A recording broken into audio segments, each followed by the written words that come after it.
Hey there, YouTube folks. Welcome to another video on this channel with Kapavran.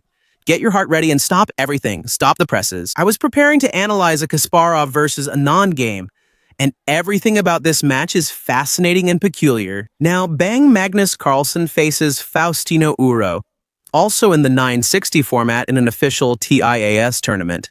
And of course, at this moment, the world turns into a giant chicken egg. Rafael Chess, what are you talking about? The world is shocked. And I'm going to show you what happened here because Faustino, he didn't realize who Magnus is and went for it. Rafael Chess, don't hide a single detail from me.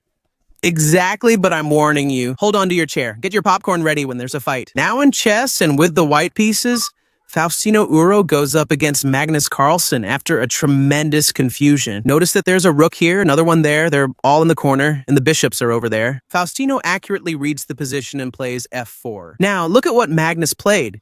He plays the move g5, which is already a provocative move, wanting to bring this rook into the game. And Faustino didn't dodge the bullet. He took it. Magnus now can't castle short anymore. The rook has moved. Rafael Chess, don't explain the basics to me. Show some respect exactly. G3 was played. Now Magnus plays B6. Here's the issue. He wants to exchange bishops and Faustino. Magnus exchanged on B6 after recapturing. He no longer has the long castle.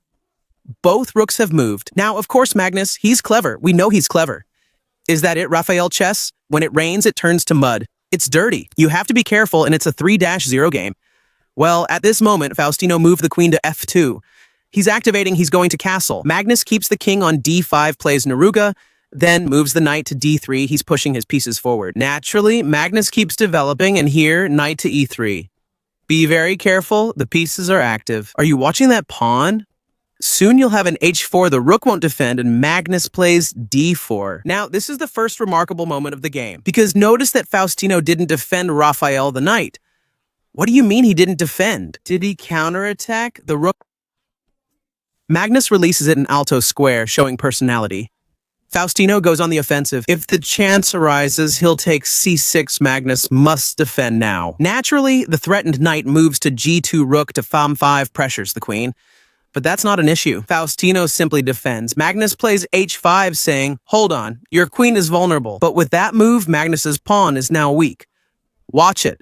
Faustino plays queen to h3. Magnus gradually develops his pieces. Faustino castles queenside. Rafael. White's position is strong with a safe king and active pieces. The pawn on h5 can be a target. Magnus plays c5 to reinforce the pawn on d4. And now the rook on f1 is there. Faustino wants to trade. Magnus's rook is a bit more active. Magnus here, notice this detail. He's already starting to keep an eye on Faustino's queen. In other words, Magnus already wants to trade queens at some point and go into an endgame where he feels like he's in Norway itself. He feels at home. Be careful getting into that. See here, Faustino moved the knight to f4, saying, this pawn is going to fall. Magnus traded. After the recapture, how do you defend the h5 pawn, Rafael? Faustino will win a pawn because Magnus plays bishop to p5. And here Faustino said, hold on, a given pawn? I don't look a gift horse in the mouth. And he took it. Faustino's up a pawn. This is already a win. In a game like this, things are going very well and the time is under control. And look at what Magnus plays here. Rook to f1, waiting for Faustino to play this intermediate check. Magnus most wants to exchange queens and enter the endgame. But Faustino is young, but he wasn't born yesterday. He didn't fall for it. He took on f1 and said, I'm going to keep the queens. Faustino has an extra pawn, the h-pawn is a passed pawn, and the position is dangerous. Well, Magnus starts trying to bring his rook from a8 into the game, knight to f4. The knight moved, then retreated, and now the rook is on h8, be careful. Magnus still has some activity. Now he's threatening to take the pawn on h2, and Faustino is watching how he's going to play. He plays knight to d5 check. If the king dodges, he leaves the h2 pawn undefended. Directly, he plays queen to f3, threatening here. In short, all the discovered attacks that exist on the face of the planet. Moves like knight to e7 and knight to f6 can all work. Magnus can't take here, he defended. And again, Magnus keeps an eye on it with the idea of entering the endgame at the right moment. Notice how time was already running short. Now, keep an eye out, because Faustino's an extremely fast player. He's a very strong bullet player, and that time there won't be a good problem. At that moment, Faustino said, "Hold on, if you give me another pawn, I'll be 2 pawns up." Free pawn. Like a grasshopper who rarely checks teeth, took e7. Now, this is a key moment in the game because Faustino actually takes the pawn, but Magnus manages to trade queens, steering the game toward an endgame. Raphael chess is a bit intimidating, but there's time pressure. Faustino has 2 extra pawns. Actually, it's just 1, because Magnus now takes on h2 and the g3 pawn is also falling.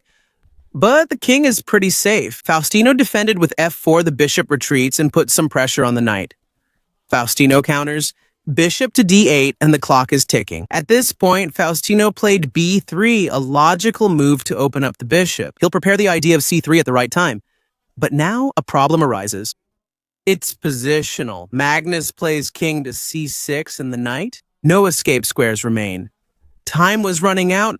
Raphael chess is tricky. You must be very careful. But Faustino isn't going to lose that knight. Look what he found, c4. What a move, because it defends the knight. And if you capture en passant, he takes with the knight, bringing the piece back to safety and with an extra pawn. Magnus here finds the computer's move. That's the big ghost. He's running low on time, finding the precise move, because you can't capture here or you'll hang the knight. Faustino simply strengthened the defense of the c4 pawn, and now Magnus played knight to f5 Raphael, the Neruga of Capivara. Why didn't Magnus capture here? It looks like a crushing move. It was a trick by Faustino, and did Magnus see it? That's the big question, because if he had captured here, which looked like it was falling, you take this brilliant and shiny bomb. Because when you recapture, you get hit with the double and lose the rook. Look at how these 2 players' minds work. They're both geniuses. Magnus noticed and played knight to f5, attacking g3 and Faustino on g4. He gains an extra pawn, but things will get tricky. Faustino has 10 seconds left and no increment, as Magnus plays knight d, knight 3. And, in fact, at this moment, the position gets really complicated. What are you going to do? Attacks the rook. If you capture, the pawn advances. If you defend instead, the rook is lost. Magnus's king is active and the pawn is back.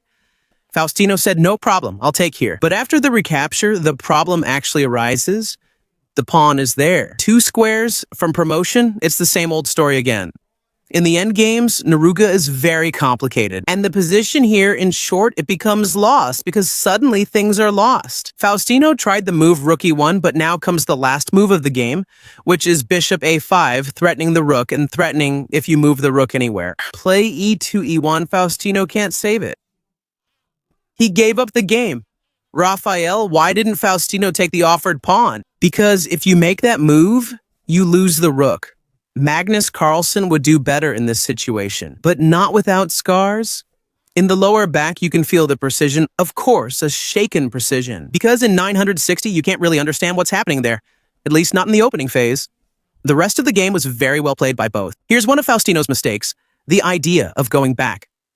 Later, the knight moved the king to c6 and got trapped, according to the engines. Instead of the knight on e7, it was better to play rook to e1 to support the knight from afar. But a very well-played game, which could, yes, have turned out better for the genius Faustino. If you like the video, don't forget to hit that big like button down below and see you in the next videos. Bye.